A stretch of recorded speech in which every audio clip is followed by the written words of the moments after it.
Ya Rabbi, Ya Karim, Ya Hannan, Ya Mannan ismlaringdan o'rgilay seni. Buyugim mana. Men seni qulingman. Duo qilyapman senga. Odamlarni qaragin. Yoshi ulug' shu odamning duosi o'tadi deb umid bilan kelibdi-da.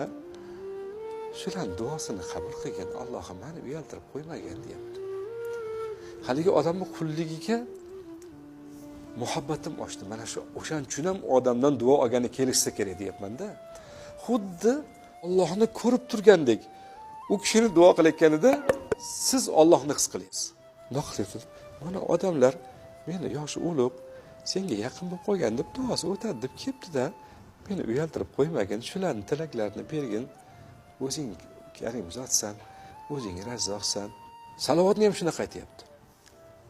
Men deydi, o'tirib oxirat kunida shafoatchim bo'lgan, go'zallarning eng go'zali bo'lgan, chiroylilarning eng chiroyligi, olimlarning olimi bo'lgan payg'ambar sallallohu alayhi vasallamga ko'p salomlar bo'lsin deyapti.